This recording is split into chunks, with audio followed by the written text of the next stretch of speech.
Meus irmãos, que a graça e a paz do nosso Senhor esteja com cada um de nós nesta noite.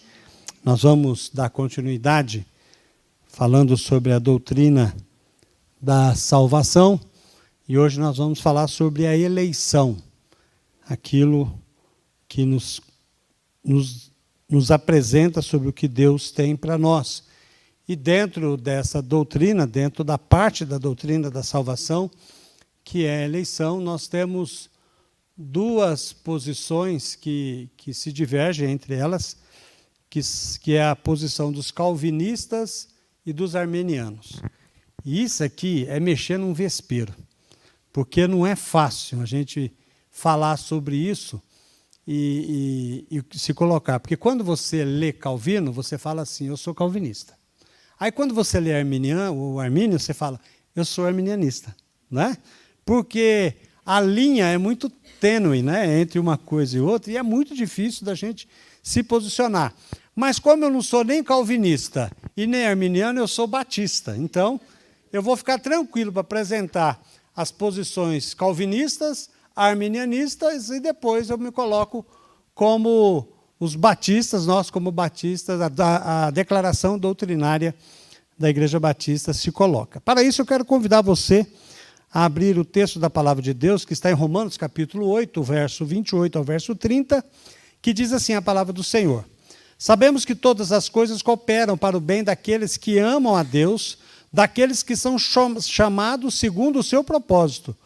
Pois aqueles que Deus de antemão conheceu, Ele também predestinou para serem conformes à imagem de seu Filho, a fim de que ele seja o primogênito entre irmãos. Verso 30. E aos que predestinou, a esses também chamou. E aos que chamou, a esses também justificou. E aos que justificou, a esses também glorificou. Louvado seja, Senhor, o teu santo e bendito nome, pela tua palavra. Pedimos ao Senhor que, em nome de Jesus, o Senhor abra a nossa mente, abra o nosso coração, para que nós possamos compreender a tua vontade para as nossas vidas. No nome de Jesus que nós oramos. Eleição é a escolha feita por Deus em Cristo Jesus de pessoas para a vida eterna. A eleição ela é feita segundo as riquezas da graça de Deus. É favor imerecido, é presente de Deus que é feita no sacrifício de Jesus na cruz e na sua obra redentora. É muito importante nós entendermos isso.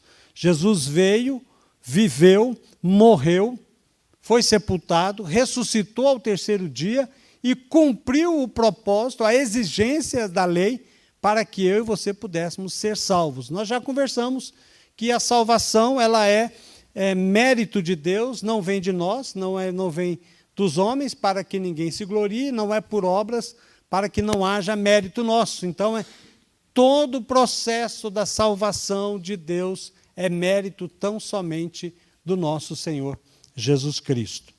Aqui nós temos duas posições, os conceitos calvinistas e o conceito arminiano. E aqui nós temos o primeiro conceito dos calvinistas, que é o seguinte, que os calvinistas consideram a espécie humana totalmente perdida no pecado. Concordo com isso. O ser humano está completamente perdido, ele por si só, ele não é capaz, ele não tem condições de sair da onde ele está. Ele é incapaz, por exemplo, de reconhecer o seu pecado, ele é incapaz de reconhecer que ele é merecedor do inferno, ele é incapaz de compreender até o plano de salvação que lhe é apresentado. Então, na posição calvinista, nós temos aqui que nós, descendentes de Adão, perdemos a capacidade de fazer o bem e somos incapazes de se converter. Lembra aquela ideia que eu e você tínhamos? Quem não vem pelo amor, vem pela dor? Né? É furada essa ideia. É furada essa ideia. Porque ninguém, crendo da forma que o calvinista crê, ninguém vem a Deus por amor. Porque nós não temos a capacidade em nós mesmos de amar a Deus.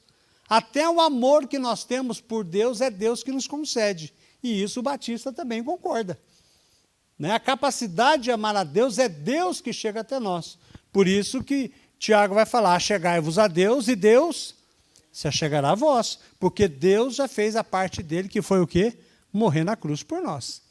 E agora nós precisamos nos achegar até Deus. O texto bíblico, Efésios capítulo 2, do verso 1 ao verso 3, diz assim: E ele deu vida quando vocês estavam mortos em suas transgressões e pecados, nos quais vocês andaram noutro tempo, segundo o curso deste mundo, segundo o príncipe da potestade do ar, do espírito que agora atua nos filhos da desobediência. Entre eles também nós todos andamos no passado, segundo as inclinações da nossa carne, fazendo a vontade da carne e dos pensamentos, e éramos, por natureza, filhos da ira, como também os demais. Isso quer dizer, então, que essa ideia, alguém pode vir a Deus por amor, porque ele decidiu por si só, isso não existe. Deus é realmente o autor de toda a ação humana no conceito da sua salvação. O segundo conceito calvinista é a soberania de Deus. Deus é o Criador e Senhor de todas as coisas e, consequentemente, é livre para fazer o que quiser. Não está sujeito a ninguém e não tem que prestar conta a alguém. Então, Deus é livre de qualquer tipo de compromisso conosco, ele é livre. Ele, uma vez que morreu na cruz por nós, não porque ele tinha que fazê-lo, mas porque ele decidiu fazer. Né? Isso é a vontade dele, a soberania dele. Então, lembra daquela passagem de Mateus 10, a partir do capítulo 10, quando tem a parábola do trabalhador sobre 1 denário, 2 denários, tal, e o trabalhador, o chefe lá, contratou um rapaz, vamos supor, para trabalhar o dia inteiro, para ganhar 1 denário. Aí, quando é às 3 horas da tarde, ele contrata o rapaz para trabalhar das 3 às 5 para ganhar 1 denário. E depois, quando é 5 horas, ele convida o rapaz para trabalhar mais 1 hora, outro rapaz para ganhar 1 denário. Aí o que trabalhou o dia inteiro, quando achou que ia receber mais, recebeu 1 denário. Aí ele foi reclamar. Falou, oxe, eu trabalhei o dia inteiro, você me deu 1 denário, ele trabalhou 1 hora, você deu 1 denário para ele também? Aí o contratante falou assim, mas o que você está reclamando? Pega o seu dinheiro e vai embora. Eu faço o que eu quero. Né? O dinheiro é meu e eu determino ele como eu quero. Se eu quero dar a você, e você aceitou trabalhar um dia inteiro por 1 denário, e ele aceitou trabalhar 1 hora por 1 denário, isso é problema meu, você não tem nada a ver com isso. Então é exemplo para nós de que Deus não tem obrigações conosco. Tudo que Deus faz para nos salvar, para nos resgatar, ele faz porque ele nos ama, tão somente. Isso é preciso entender, segundo o calvinismo, que eu também concordo. Até aqui está tudo bem, né? Até aqui, nós somos calvinistas, até aqui. A outra passagem é de Romanos, capítulo 9, verso 20 e 21, quando o texto diz, Paulo vai falar, mas quem é você, caro amigo, para discutir com Deus? Será que o objeto pode perguntar a quem o fez, por que você me fez assim? Será que o oleiro não tem direito sobre a massa para do mesmo barro fazer um vaso para a honra e outro para a desonra? Então mostra aqui a soberania do nosso Deus. Ele é soberano para decidir e fazer aquilo que ele acha que tem que fazer. O conceito de sabedoria divina e a incapacidade humana, ela é fundamental para a doutrina calvinista da eleição. Então, juntando esses 2 temas, é muito importante para os calvinistas. A eleição para os calvinistas é a escolha de determinadas pessoas para serem filhos espirituais de Deus, aqueles que receberão a vida eterna. Texto base, Efésios capítulo 1, o verso 4 e o verso 5. Antes da fundação do mundo, Deus nos escolheu nele para sermos santos e irrepreensíveis diante dele. Em amor, nos predestinou para ele, para sermos adotados como seus filhos por meio de Jesus Cristo, segundo o propósito de sua vontade. O calvinismo nega que o ser humano tenha o livre-arbítrio. Aqui a gente começa a separar. Aqui começa a ficar um pouco mais complicado. O pecado removeu, se não a liberdade, ao menos a capacidade de exercê-la de forma apropriada. Então, para o calvinista, o ser humano não tem condições de decidir se ele nem pode decidir e se ele pode ou não receber a Jesus como Salvador, a não ser que Deus o chame e o declare que ele será salvo. O conceito chamado dupla predestinação, aqui, dos calvinistas, eu particularmente acho algo horrível. Deus escolhe alguns para a salvação e outros para a perdição. E aí não importa que a pessoa possa espernear para querer ser salvo, se Deus não o predestinou para a salvação, ele vai ser condenado. Outros dizem, aqui eu estou falando do calvinismo, palavras dos calvinistas, outros dizem que Deus escolhe ativamente os que receberão a vida eterna e passa ao largo dos outros, deixando-os nos pecados que escolheram. Agora, se ele não tem condição de escolher a salvação, por que ele tem condição de escolher a perdição? Se ele já está predestinado que será condenado. Então, aqui a gente começa a divergir um pouquinho daquilo que o calvinista crê. Então, basicamente, o calvinista crê na soberania de Deus, ele crê na condenação do homem por completa incapacidade do ser humano de poder ser salvo, né, ou dele tomar essa decisão. Então, tudo é escolha de Deus e, por fim, Deus escolhe alguns para ir para o céu e Deus escolhe outros para ir para o inferno. É assim que os calvinistas vê e não tem nenhum problema aqui para eles sobre esta questão. Arminianismo. Deus deseja que todas as pessoas sejam salvas. Aí é o batista. Né? Aí nós é batista. Nós vamos chegar ao ponto que a gente não é, que a gente vai deixar de ser arminiano aqui. Deus deixou claro que não deseja a morte de ninguém, incluindo os ímpios.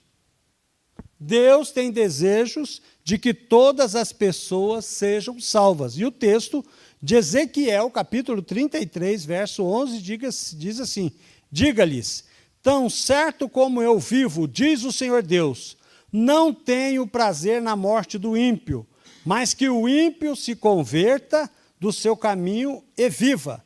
Convertam-se dos seus maus caminhos, porque vocês haveriam de morrer, ó casa de Israel. O fato de Deus não ter prazer na morte dos pecadores também é demonstrado na carta de Pedro. Lá em 2 Pedro, capítulo 3, verso 9, diz: o Senhor não retarda a sua promessa, ainda que alguns a julguem demorada. Pelo contrário, Ele é paciente com vocês, não querendo que ninguém pereça, mas que todos cheguem ao arrependimento. Aqui nós temos uma condição, uma posição que aqui começa a abrir e como nós começamos a pensar sobre a capacidade do homem decidir, a responsabilidade humana de decidir se quer ir para o céu ou se não quer, se quer aceitar Jesus ou se não quer aceitar Jesus. Se ele quer aceitar a Deus ou se não quer aceitar a Deus. Isso Deus, lá em Ezequiel, já se apresenta e mostra aos homens que eles têm que decidir, que eles se convertam, que eles tomem uma posição diferente daquilo que eles estavam vivendo. Paulo se refere a um sentimento semelhante a esse na carta ao Timóteo, quando ele diz lá em 1 Timóteo, capítulo 2, verso 3 e 4, isto é bom e aceitável diante de Deus, nosso Salvador, que deseja que todos sejam salvos e cheguem ao pleno conhecimento da verdade. O que nos foge no calvinismo, aqui no arminianismo nós encontramos, que é o livre-arbítrio. que é a capacidade do ser humano, mesmo pecador, e Deus lhe dá essa capacidade dele decidir se ele vai receber Jesus, se ele quer receber Jesus como Salvador ou não. Atos 17:30 também vai dizer, quando Lucas escreve, Deus não levou em conta os tempos da ignorância, mas agora ele ordena a todas as pessoas, em todos os lugares, que se arrependam. Preste atenção nas duas ocorrências da palavra todos. Todas as pessoas, em todos os lugares. Então, não é somente o judeu, mas também o ímpio, mas também o gentil, também aquele que não é judeu. Todas as pessoas precisam se arrepender e aceitar Jesus como Salvador e Senhor. No Antigo Testamento e no Novo Testamento, nós temos várias passagens que expressam o desejo de Deus para que todos sejam salvos.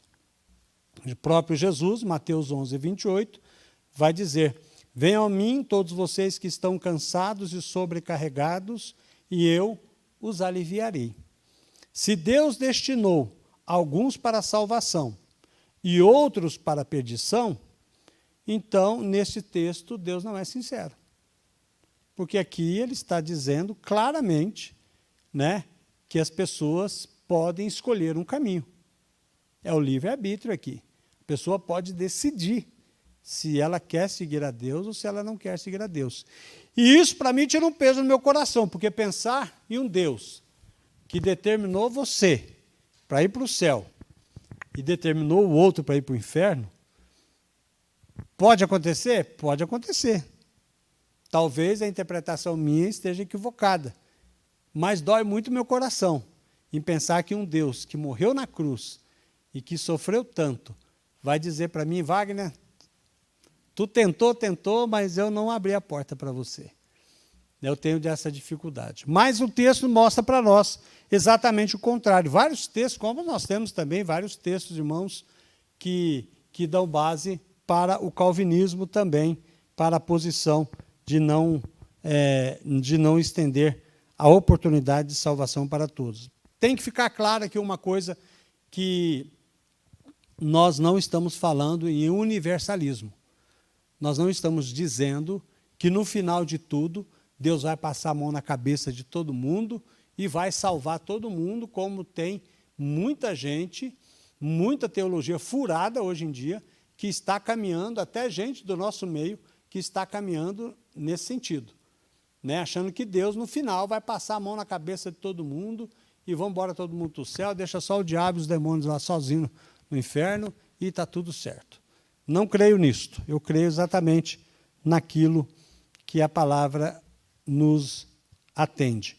Mas o arminianismo também diz que Deus escolhe alguns para receber a salvação e simplesmente despreza outras pessoas. Ele também pensa, se o arminiano também pensa, que em algumas partes Deus não leva a mensagem, mas também não se preocupa em que aquela pessoa chegue a conhecer para que ele possa tomar a sua decisão. Romanos 8:29, mais uma vez, pois aqueles a que Deus de antemão conheceu, ele também predestinou para serem conformes à imagem de seu Filho, a fim de que ele seja o primogênito entre muitos irmãos.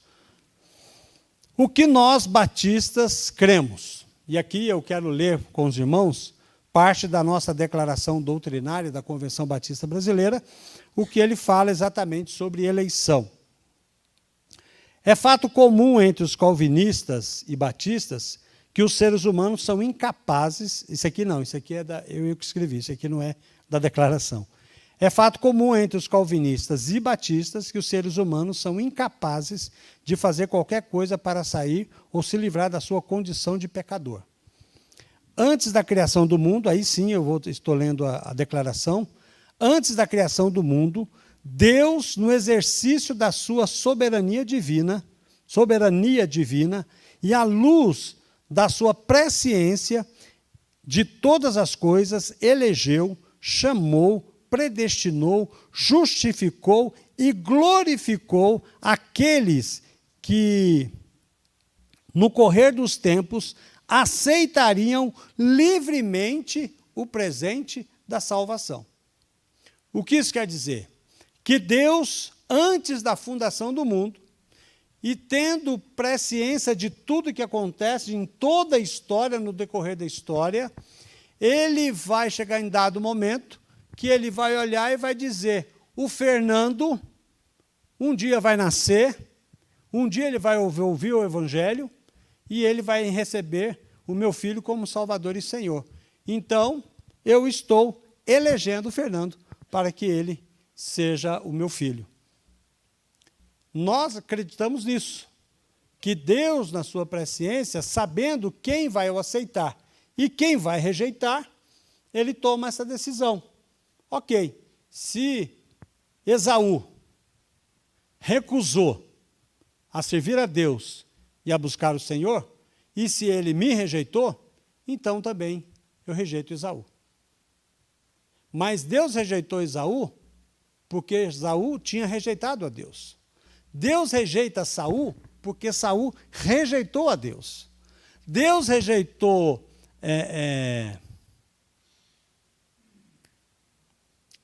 vou lembrar. Calma, estamos na Páscoa. Judas Iscariotes, lembrei. Deus rejeitou Judas porque Judas o rejeitou.